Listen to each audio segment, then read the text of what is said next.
नमस्कार, मैं रफी और आप देख रहे हैं डीएनएन इंडिया। पाकिस्तान को बड़ा भाई बताने वाले कॉलेज प्रिंसिपल के बयान को लेकर सियासी और छात्र राजनीति तेज हो गई है। एनएसयूआई ने भी इस मामले में मोर्चा खोलते हुए गुरुवार को कॉलेज के बाहर जोरदार प्रदर्शन किया। अभिषेक सैमसन के नेतृत्व में कार्यकर्ता कॉलेज परिसर पहुंचे और प्रिंसिपल मनोज बेहरवाल के इस्तीफे की मांग की। पाकिस्तान को बड़ा भाई बताने वाले कॉलेज प्रिंसिपल के बयान को लेकर सियासी और छात्र राजनीति तेज हो गई है। एनएसयूआई ने भी इस मामले में मोर्चा खोलते हुए गुरुवार को कॉलेज के बाहर जोरदार प्रदर्शन किया। एनएसयूआई जिला अध्यक्ष अभिषेक सैमसन के नेतृत्व में कार्यकर्ता कॉलेज परिसर में पहुंचे और प्रिंसिपल मनोज बहरवाल के इस्तीफे की मांग की। एनएसयूआई कार्यकर्ताओं ने विरोध के प्रतीक स्वरूप कथित रूप से प्रिंसिपल के लिए पाकिस्तान का वीजा तैयार करवाया था, जिसे सौंपने के लिए वे कॉलेज पहुंचे। हालांकि क्लॉक टावर थाना पुलिस ने कार्यकर्ताओं को कॉलेज के गेट पर ही रोक दिया। कुछ देर तक हंगामा और नारेबाजी के बाद कार्यकर्ताओं ने विरोध स्वरूप वह वीजा कॉलेज के अंदर फेंक दिया, जिसे कॉलेज के एक लेक्चरर ने उठाकर फाड़ दिया। इस दौरान कार्यकर्ताओं ने प्रिंसिपल पर देशद्रोही मानसिकता का आरोप लगाते हुए तुरंत इस्तीफा देने की मांग की। एनएसयूआई जिला अध्यक्ष अभिषेक सैमसन ने कहा कि पाकिस्तान को बड़ा भाई बताने वाले देशद्रोही प्रिंसिपल के लिए वीजा तैयार करवाया गया था, लेकिन प्रिंसिपल इतने भयभीत हैं कि कॉलेज गेट पर पुलिस तैनात कर दी गई और किसी को भी अंदर जाने नहीं दिया गया। उन्होंने आरोप लगाया कि कॉलेज के छात्र प्रतिनिधि लक्की जैन को भी प्रशासन ने बिना किसी नोटिस के डिबार कर दिया। यदि प्रिंसिपल ने जल्द इस्तीफा नहीं दिया तो एनएसयूआई इससे भी बड़ा आंदोलन करेगी। फिलहाल ये मामला तूल पकड़ता जा रहा है और आने वाले दिनों में कॉलेज परिसर में माहौल और गरमाने की संभावना जताई जा रही है। कॉलेज के बाहर प्रदर्शन किया है। हम ऐसे देशद्रोही प्रिंसिपल को नहीं चाहते हैं। हम उनके लिए वीजा बनवा के लेके आए कि उनको यहाँ से जल्दी बाहर भेजा जाए। भाई ऐसा प्रिंसिपल, ऐसा डरपोक प्रिंसिपल का क्या काम है जिसने इतना प्रशासन लगा रखा है कि हमारे को अंदर जाने से बिल्कुल मना कर रहे हैं। जिनका रेगुलर स्टूडेंट है जो यहाँ के, उनको यहाँ से डिबार करा जा रहा है। इतना डर रहा है प्रिंसिपल की इसकी हद नहीं है। अजमेर एनएसयूआई चेतावनी देती है, जल्दी से जल्दी इनको निलंबित नहीं किया तो जब उनकी कूच करेगी अजमेर एनएसयूआई और गवर्नर साहब के घर जाएगी। और क्या आज हमने क्या नाम से प्रिंसिपल साहब के लिए वीजा बनवाया है। उनको वीजा गिफ्ट करने आए थे तो प्रशासन हमारे को अंदर नहीं जाने दे रहा है, जैसे हम कोई देशद्रोही है। देशद्रोही। अजमेर नगर निगम में कार्यरत अस्थायी सफाई कर्मचारी अपनी 4 सूत्रीय मांगों को लेकर 27 जनवरी से अनिश्चितकालीन हड़ताल पर हैं। हड़ताल के तीसरे दिन कर्मचारियों ने नगर निगम की पुरानी बिल्डिंग में एकत्रित होकर अपनी एकजुटता का परिचय दिया और वहां से अजमेर जिला कलेक्ट्रेट कार्यालय तक रैली निकालते हुए जोरदार प्रदर्शन किया। अजमेर नगर निगम में कार्यरत अस्थायी सफाई कर्मचारी अपनी 4 सूत्रीय मांगों को लेकर पिछले 27 जनवरी से हड़ताल पर हैं। हड़ताल के तीसरे दिन कर्मचारियों ने नगर निगम की पुरानी बिल्डिंग में एकत्रित होकर अपनी एकजुटता का परिचय दिया और वहां से अजमेर जिला कलेक्ट्रेट कार्यालय तक रैली निकालते हुए जोरदार प्रदर्शन किया।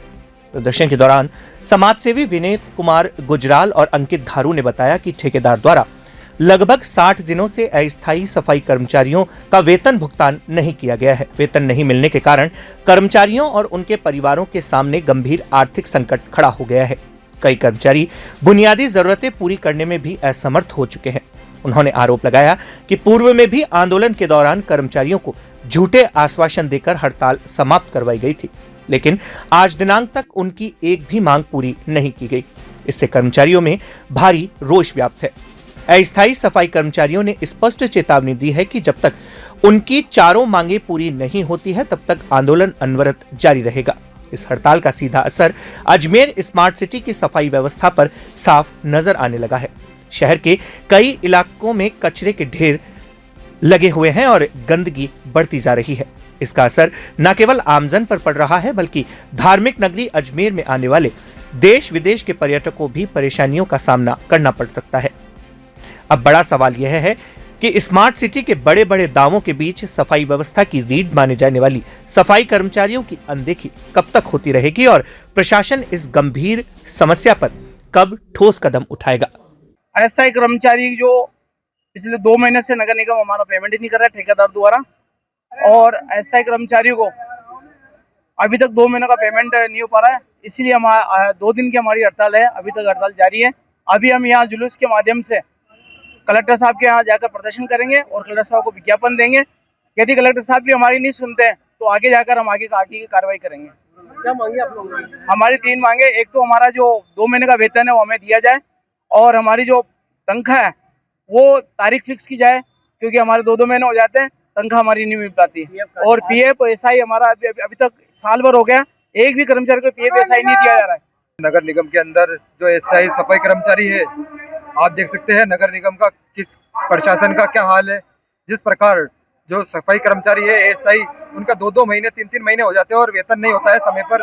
उसी मांग को लेकर कर्मचारी जो परेशान है, क्योंकि घर का पालन पोषण करने के लिए उनको घर चलाना पड़ता है और समय के ऊपर ये वेतन नहीं देते। आज भी हमें मतलब न्यूज़ के माध्यम से पता चला है, एचओ का साहब का बयान कि वो कहते हैं कि 1 महीने का हमने बिल पास कर दिया है। एचओ साहब 2 महीने हो चुके हैं, 1 महीने का बिल पास करने से क्या होता है, क्योंकि 1 महीना उसके कर्जा हो चुका है, स्कूल के अंदर बच्चे भी पढ़ते हैं, उसको घर परिवार भी चलाना होता है। तो आपसे मांग है कि तुरंत प्रभाव से 2 महीने का जो वेतन बाकी है उसे तुरंत करवाया जाए। और दूसरी हमारी मांग है कि 7,500 के अंदर भी उनकी जो छुट्टी काटी जाती है उसको छुट्टी को ना काटकर उन्हें पूरा 7,500 से और बढ़ोतरी आपको करना चाहिए। तीसरी हमारी ये मांग है कि जिस प्रकार जो कर्मचारी का आप सुबह 6 बजे कर्मचारी सुबह उठकर जो काम पे जाता है, सफाई की व्यवस्था पे ध्यान देता है, देश को स्वच्छ करने का काम करता है, उस पे आप कभी तो आपका 11 बजे का राउंड होता है, कभी 12 बजे का राउंड होता है। कर्मचारी है जो देख सकते हैं आपके सुबह ठंड के अंदर हो, चाहे गर्मी हो, चाहे बारिश हो, सुबह 6 बजे उठ के जाता है भूखा प्यासा। आप तो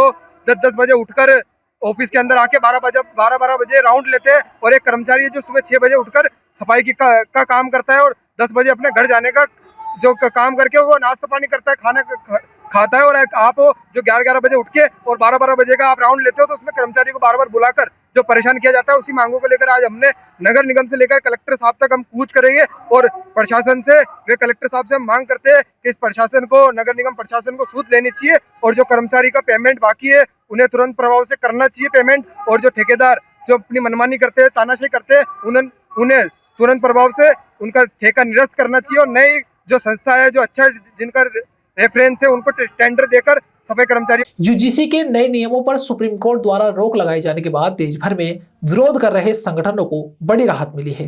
न्यायालय ने इन नियमों के दुरुपयोग की आशंका जताते हुए केंद्र सरकार को इन्हें नए सिरे से ड्राफ्ट करने के निर्देश दिए। इस फैसले के बाद अजमेर में स्वर्ण समाज ने खुशी जताते हुए एक दूसरे को बधाइयां दी। यूजीसी के नए नियमों पर सुप्रीम कोर्ट द्वारा रोक लगाए जाने के बाद देश भर में विरोध कर रहे संगठनों को बड़ी राहत मिली है। न्यायालय ने इन नियमों के दुरुपयोग की आशंका जताते हुए केंद्र सरकार को इन्हें नए सिरे से ड्राफ्ट करने के निर्देश दिए हैं। इस मामले के बाद अजमेर के स्वर्ण समाज ने खुशी जताई और एक दूसरे को बधाई दी। गौरतलब है कि केंद्र सरकार द्वारा यूजीसी का नया कानून लागू किए जाने के बाद से ही इसका देश भर में लगातार विरोध हो रहा था। अजमेर में भी स्वर्ण समाज के बैनर तले लगातार आंदोलन किए जा रहे थे। समाज के लोगों ने अलग अलग रणनीतियों के तहत सरकार और प्रशासन का ध्यान इस कानून की खामियों की ओर आकर्षित करने का प्रयास किया। स्वर्ण समाज द्वारा 1 फरवरी को भारत बंद का आह्वान भी किया गया था, जिसे अजमेर व्यापारिक महासंघ और विप्र पुरोहित संघ सहित कई संगठनों का समर्थन मिला था। सुप्रीम कोर्ट द्वारा इस कानून पर रोक लगाए जाने के बाद स्वर्ण समाज सहित विभिन्न संगठनों और संस्थाओं के पदाधिकारियों व कार्यकर्ता जिला कलेक्टर कार्यालय पहुंचे और माननीय न्यायालय का धन्यवाद ज्ञापित किया। समाज के लोगों का कहना है कि यह फैसला लोकतंत्र और सामाजिक न्याय की जीत है। स्वर्ण समाज के प्रतिनिधियों ने कहा कि यह आंदोलन तब तक जारी रहेगा जब तक सरकार नया कानून बनाते समय सभी वर्गों की भावनाओं और संवैधानिक मूल्यों का ध्यान नहीं रखती। फिलहाल सुप्रीम कोर्ट के इस फैसले से समाज में खुशी और संतोष का माहौल है। देखिए, बड़ी खुशी की लहरी है। कल रात भर तो हम सो नहीं पाए, क्योंकि जगह जगह संपर्क कर रहे थे हमारे लोग जाकर, क्योंकि 1 फरवरी को भारत बंद का ऐलान था, तो अजमेर भी अपना उसमें योगदान देता। और ये जो काला नियम बनाया गया था उसके खिलाफ हम लोग सड़कों पर थे। आप देख रहे थे 6-7 दिन से लगातार चल रही थी। तो जब आज सुबह हमने अजमेर व्यापारिक महासंघ से समर्थन मांगा था, तो इन्होंने दृढ़ निश्चय के साथ कहा था कि हम आपको समर्थन देंगे, क्योंकि काला नियम है, जो फर्जी शिकायत करता हो उसका नाम उजागर होना चाहिए, जो झूठी शिकायत करेगा उसके खिलाफ कंप्लेंट दर्ज होनी चाहिए, उसके ऊपर कार्रवाई होनी चाहिए। तो जब हमने इन्हें बताया तो ये हमारे साथ है। उसके बाद हमारे जो पुजारी संघ के थे, विप्र पुरोहित संस्थान के लोग थे, ये रात भर 12 बजे तक, मैं इनके लिए कहूंगा कि 12 बजे तक ये लोग घर घर जाके समझा रहे थे कि नहीं, ये काला कानून आपके जो है भविष्य को खराब करेगा, सामान्य वर्ग के भविष्य की पीढ़ी को खराब करेगा। इसको लेकर ये हमारे साथ आए और इनका पूरा समर्थन मिला। हमारी मातृ शक्ति की टीम रात भर काम करती रही, लगातार इस चीज को लेकर काला नियम वापस हो, और आज एक खुशी की लहर है। जिस भी सनातनी योद्धा है इस लड़ाई को लड़ा, हम उसका आभार व्यक्त करते हैं। पूरे भारत के अंदर जिस सामान्य वर्ग ने इस लड़ाई को लड़ा, हम उसका आभार व्यक्त करते हैं और माननीय सर्वोच्च न्यायालय का धन्यवाद ज्ञापित करते हैं। उन्होंने आज ये फैसला दिया है, जो स्टे ऑर्डर पास करा है। आज यूजीएस जो कानून लगाया था हमारे सामान्य वर्ग के, उसमें तो सामान्य वर्ग हमारे जो का एक प्रतिनिधि मंडल सुबह आज श्री अजमेर व्यापार महासंघ के पास समर्थन मांगने आया, करीब दिन में दोपहर 1 बजे। तो हमने इनको आश्वस्त किया कि श्री अजमेर व्यापार महासंघ एक अजमेर का बहुत बड़ा संगठन है। हम हमारे व्यापारियों से वार्ता करेंगे, हमारे पदाधिकारियों से वार्ता करेंगे, और उसके पहले ही सुप्रीम कोर्ट का एक निर्णय है, इस पर हमारे स्टे लिया है, हमारे मतलब रोक लगा दी गई आगामी 19 मार्च तक। तो हम तो ये कहना चाहते हैं कि स्टे लिया उससे हमारा कोई मतलब नहीं है। इस काले कानून को तुरंत प्रभाव से रद्द करना हमारी प्राथमिकता रहेगी, हमारी मांग रहेगी। अगर इस काले कानून को रद्द नहीं किया तो सारी जनता, अजमेर का सामान्य वर्ग जो भी है, हमारे व्यापारी, हम इसमें आंदोलन करें, जो भी आंदोलन करें उसका सहयोग करेंगे और उनको साथ लेकर चलेंगे। यहाँ रुकते हैं एक छोटे से ब्रेक के लिए, जल्द हाजिर होंगे खबरों के नए सफर के साथ। कैंसर बीमारी ही ऐसी है, चिंता तो होगी ना। लेकिन अब अपनी चिंता को बदलो विश्वास में, क्योंकि आदिनाथ कैंसर मेडिसिटी में है रेडियोथेरेपी, कीमोथेरेपी और कैंसर सर्जरी के उपचार के साथ आधुनिक सुविधाएं भी। विजिट करें आदिनाथ कैंसर मेडिसिटी एट चाची आवास अजमेर।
अजमेर के किशनगंज थाना क्षेत्र में साइबर ठगी का एक गंभीर मामला सामने आया है।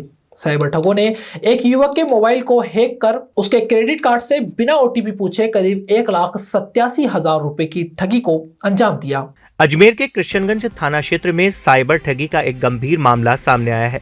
साइबर ठगों ने एक युवक के मोबाइल को हैक कर उसके क्रेडिट कार्ड से बिना ओटीपी पूछे 1,87,000 रुपए की ठगी को अंजाम दिया।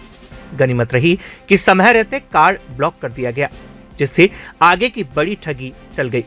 किशनगंज थाना पुलिस के अनुसार पंचशील निवासी दिनेश प्रकाश की ओर से इस संबंध में मुकदमा दर्ज करवाया गया है। पीड़ित ने पुलिस को दी शिकायत में बताया कि उसके पास HDFC बैंक का क्रेडिट कार्ड है। कुछ दिन पहले उसके मोबाइल पर एक संदिग्ध लिंक आया था, जिस पर क्लिक करते ही उसके मोबाइल पर बैंक के OTP मैसेज आने लगे। पीड़ित का कहना है कि उसने अपने क्रेडिट कार्ड से कोई भी लेन देन नहीं किया। इसके बावजूद इस साइबर ठगों ने 1,87,000 रुपए निकालने का प्रयास किया, लेकिन उस समय क्रेडिट कार्ड की लिमिट कम होने के कारण ट्रांजैक्शन पूरा नहीं हो सका। करीब आधे घंटे बाद ठगों ने दोबारा प्रयास कर क्रेडिट कार्ड से 1,87,000 रुपए निकाल लिए। साइबर ठगों ने न केवल क्रेडिट कार्ड की लिमिट और पिन बदल दिया, बल्कि बिना किसी OTP साझा किए पूरी ठगी को अंजाम दिया। ठगी की जानकारी मिलते ही पीड़ित ने तुरंत अपना क्रेडिट कार्ड ब्लॉक करवा दिया। इसके बावजूद भी साइबर ठगों ने कार्ड से 95,000 रुपए निकालने की कोशिश की, लेकिन कार्ड पहले से ब्लॉक होने के कारण यह प्रयास विफल रहा। फिलहाल किशनगंज थाना पुलिस मामला दर्ज कर साइबर ठगों की पहचान और ठगी के तरीके की जांच में जुटी है। दिनांक 28/1/2026 को श्री दिनेश प्रकाश जी निवासी पंचशील, इन्होंने थाने में उपस्थित होकर एक रिपोर्ट दी कि मेरे पास एक HDFC का क्रेडिट कार्ड है, जिसमें दिनांक 9/1/2026 को एक लिंक आया था, जिस पे मैंने क्लिक कर दिया। लिंक को क्लिक किया और बाद में लिमिट पर डालने का मैसेज था, उस पर OTP आया। फिर OTP के बाद उसके खाते से 1,87,899 रुपये डेबिट हो गए, जिस पे उन्होंने रिपोर्ट दर्ज कराई। FIR उनकी रिपोर्ट पर FIR नंबर 29 दिनांक 28/1/2026 को दर्ज की जाकर अनुसंधान जारी है। अजमेर में नाले में मिली डांसर की लाश के मामले ने तूल पकड़ लिया है। गुरुवार को ढोली समाज के लोगों ने एसपी कार्यालय पहुंचकर जोरदार प्रदर्शन किया। अजमेर में नाले में मिली डांसर की लाश के मामले ने तूल पकड़ लिया है। गुरुवार को ढोली समाज के लोगों ने एसपी कार्यालय पहुंचकर जोरदार प्रदर्शन किया और मामले में हत्या की आशंका जताते हुए निष्पक्ष जांच की मांग की। समाज और मृतक के परिजनों ने अजमेर एसपी वंदिता राणा को ज्ञापन सौंपकर मुकदमा दर्ज कर आरोपियों के खिलाफ सख्त कार्यवाही की मांग की। परिजनों ने आरोप लगाया कि मृतक डांसर को जेवरात चोरी की शिकायत दर्ज कराने के बाद से लगातार धमकियां मिल रही थी। मृतक की बहन लक्ष्मी राव ने बताया कि 20 जनवरी को उनके भाई सुनील ने किशनगंज थाने में मकान से सोने चांदी के जेवर चोरी होने की शिकायत दर्ज करवाई थी। शिकायत में तनिष्क गुर्जर, समीर, स्वाति, पूनम, पिंटू गुर्जर और शिवम गुर्जर पर चोरी का शक जताया गया था। लक्ष्मी राव ने बताया कि पुलिस द्वारा 2-3 दिन तक ठोस कार्यवाही नहीं की जाने से परेशान होकर उनके भाई ने चोरी से जुड़ी जानकारी अपनी इंस्टाग्राम आईडी पर पोस्ट कर दी थी। पोस्ट के बाद आरोपियों की ओर से उसे जान से मारने की धमकियां मिलने लगी, जिससे वह मानसिक रूप से काफी परेशान रहने लगा। परिजनों के अनुसार 26 जनवरी को सुनील की लाश नाले में मिली थी। चौंकाने वाली बात यह है कि उसी दिन आरोपी उसे ढूंढते हुए उसके मकान तक भी पहुंचे थे। परिवार का आरोप है यह आत्महत्या नहीं बल्कि सुनियोजित हत्या का मामला है। डोली समाज और परिवारजनों ने प्रशासन से मांग की है कि मामले में जल्द से जल्द हत्या का मुकदमा दर्ज कर आरोपियों को गिरफ्तार किया जाए ताकि पीड़ित परिवार को न्याय मिल सके। फिलहाल पुलिस मामले की जांच में जुटी है, लेकिन समाज और परिवार का कहना है कि जब तक दोषियों पर कार्यवाही नहीं होगी तब तक उनका आंदोलन जारी रहेगा। 20 तारीख को हमारे भाई का गहना चोरी हुआ, वो शाम को रिपोर्ट लिखाई और 5-6 दिन हो गया। इतना परेशान हो रही हो, डिप्रेशन में जा रही हो। बिन फोन की धमकियां मिल रही क्योंकि जो चोराबाड़ा है जटेपुर रहते ना किराए 2 साल वही है चोराबाड़ा। वो बस स्टेटस पे लिखा रखियो का नाम समीर, तनिष और कोई हाकड़ा का है गुजरा का। देखो चाचो धमकी दी साफ के साथ चारू बेटा ने मार दूला अगर कोई पुलिस में छोरा का नाम लिखा है, इसलिए वो नाम नहीं लिखाया। लेकिन पुलिस वाला वो आई बोल रहे हो कि सर मैंने यहाँ पर शक है, कुछ कार्रवाई करो। लेकिन पुलिस वाला कहीं भी कार्रवाई कौन करी और 6-7 दिन तक वो परेशान हो और 26 तारीख का वो घरों निकल गयो और धमकी दी। बट 2 जना भी हमारे मासी के घर गया, हमारे भाई के घर गया ढूंढवा के लिए कि भाई कटे है थारो वो छोरो कि कौन होते हैं लोग कि मैं बिना मार आज का आज बे छोरा बे आज जो हमारे भाई के साथ जो करो तनिष और कुणाल। शक तो मैंने को हमारे भाई साहब बोल रही, वॉइस रिकॉर्डिंग है, सारा सबूत है, हर चीज है। मेरा भाई का नाम सुनील राव। कॉल वॉल कुछ नहीं आई, कुछ सुनाई नहीं हुई और मेरे भाई के फोन में रिकॉर्डिंग है जो धमकियां मिली उसको हमारे पास सारे सबूत है। वो लिख के गया पेपर में उसके साथ जो हुआ है, लेकिन फिर भी पुलिस वालों ने कुछ भी नहीं करा। न्याय नहीं मिल रहा, हमारे को न्याय चाहिए। उसने एक ही बात की मांग की है कि बस जीते जी मुझे न्याय नहीं मिला तो मरने के बाद मुझे मेरे को धमकियां बार-बार दर्ज नहीं हुई उसका। हम इतने कमजोर हो गए कि हमारा मुकदमा ही दर्ज नहीं करा उन लोगों ने। हम वहाँ पे कल गए, हमारी कोई सुनवाई नहीं करी। आज हम एसपी ऑफिस आए ताकि हमारे कोई सुनवाई करे। खबरों के सफर में अभी सिर्फ इतना ही, फिर हाजिर होंगे खबरों के नए सफर के साथ। तब तक के लिए दीजिए इजाजत, नमस्कार।